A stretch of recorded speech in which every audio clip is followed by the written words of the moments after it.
વધારે ધ્યાન નહીં. ભાગાકાર તમને શીખવાડ્યું કે રીતે ભાગાકારના દાખલા ગણવા. 20 થી 60 ની વચ્ચે સંખ્યા લઉં છું. 1 થી 10 સુધીના ઘડિયા આપણને આવડવા જોઈએ. એની અંદર કોઈ પણ અંક હોય કોઈ પણ ઘડિયાનો આપણે અંક લઈ લઈશું. ભાગાકાર એની અંદર તમે ચિહ્ન જોઈ લો. સરવાળા માટે કયું ચિહ્ન છે, બાદબાકી માટે કયું, ગુણાકાર માટે કયું, ભાગાકાર માટે કયું ચિહ્ન છે. તો આપણે દાખલો લઈ લઈએ છીએ. 34 ભાગ્યા 1 થી 10 ની અંદર હું કોઈ પણ ઘડિયો લઉં છું.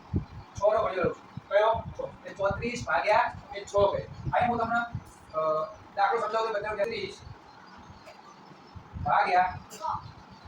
હવે તમારે જોવાનું કયો ઘડિયો બોલવાનું થાય. આમાં આપણે કયો ઘડિયો બોલવાનું થાય?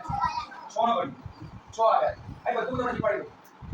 આને કહેવાય ભાગફળ. અને આપણે જવાબ આવશે શું કહેવાય? છે એટલે પડી દે. આને શું કહેવાય? ભાગફળ. આને શું કહેવાય? ઉપર જવાબ પડે ને ભાગફળ. આ 6 છે 6 નો જે ઘડિયો આપણે કહીએ છીએ એ ભાજક કહેવાય. અને આપણે છેલ્લે વસ્તુ ક્રિયા પૂરી જાય છેલ્લે છે. હવે આ દાખલો હું ગણું છું. હવે આપણે કયો ઘડિયો બગાડવાનો છે? હવે 6 નો ઘડિયો તમે કમ્પ્લીટ મગજની અંદર હોવો જોઈએ. અહીં લખું છું એના સ્ટેપ. જો 100 25 લખું છું. 100 25 30 ની લખું છું. 30 છાયો છાયો 36 6 સિત્યું 41 અને લખું 6 આટલા સ્ટેપ લખી દીધા. કેમ કે 34 કયા આખા ઘડિયાની અંદર કયા સ્ટેપ ની વચ્ચે આવે છે એટલે યાદ તમને 4 સ્ટેપ અહીં લખી દીધા. હવે આપણે કરવાનું છે જોઈ લો કે 34 આખા ઘડિયાની અંદર કયા બે સ્ટેપ ની વચ્ચે આવે છે. જોઈ લો 36 34 કરતા વધારે છે. 30 એ 34 કરતા ઓછા છે. તો ચલો હવે આ બંનેમાંથી કયો સ્ટેપ ઓછું કહેવાય? 30. તો આપણે સાબિત કરી લેવાય નહીં કે 34 વધારે છે. શું કરવું પડે? આ સ્ટેપ લેવું પડે. આગળનું આ સ્ટેપ તમારે લેવું પડે. તો ચલો 6 અહીં આપેલા છે, 34 આપેલા છે. તો કઈ વચ્ચે સ્ટેપ લેવું પડે? 5 લેવું. 6 25 કેટલા થાય? 30. હવે આનું શું કરવાનું છે આપણે? બાદબાકી કરવાનું. ચલો બાદબાકી કરીએ. ચલો 4 માંથી 0 જાય તો 4 માંથી 0 જાય તો 4 ના 4. ચલો 3 માંથી 3 જાય તો 0. હવે આપણને જવાબ કેટલો મળ્યો? 5. 5 નું શું કહેવાય? ભાગફળ. અને આનું શું કહેવાય? 6 ના ભાજક. અને આ ભાજ્ય. શેષ કેટલી વધી? હવે આપણે ચાળો ગેડી. આ દાખલો સાચો કે ખોટો? ચાલો એમાં શું કરવાનું આપણે? પેલું ભાગફળ. ભાગફળ ગુણ્યા શું આવ્યું? ભાગફળ વત્તા આપણે જવાબ જોઈએ. ચલો ભાગફળ કેટલો આવ્યો આપણને? 5.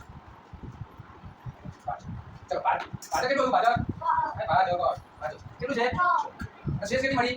4. હવે આપણે જવાબ જોઈએ. આપણે જોવાથી જવાબ આવતો તો દાખલો સાચો. જોઈ લો 6 25 30 માં ચાલુ કરો. તો થઈ ગયા તો તમારો દાખલો સાચો. ચલો હવે આપણે દાખલો કેટલી ત્રણ રકમ કેટલી?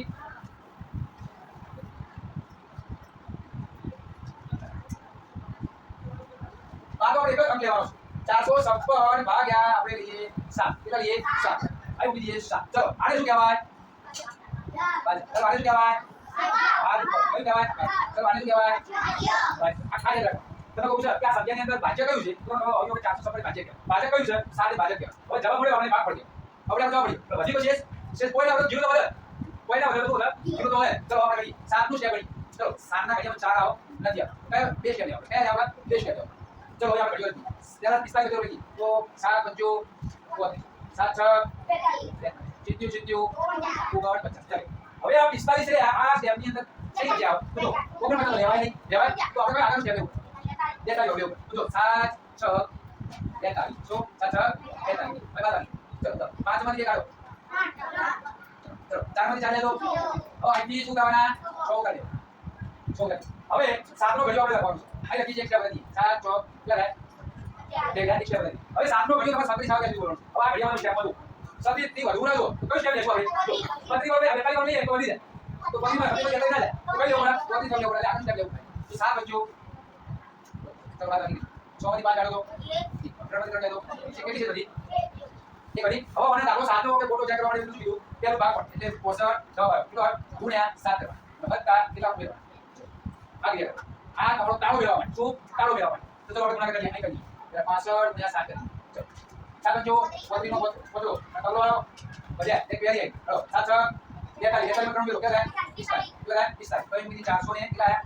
55 વત્તા એ ઉડી કેટલા થયા? 456 આપણે જવાબ આવ્યો કયું ક્લિયર 12 હવે તો તમારો આ સ્ટેપ ભરવા પડે ડાયરેક્ટ ન કીધા કે પાછળ બીજા સ્ટેપ ભરવા ચાલો આ રીતે ઘણવું પડી તો તમારો જવાબ નકળો હોય જવાબ તમારે નકળો જવાબ આ જવાબ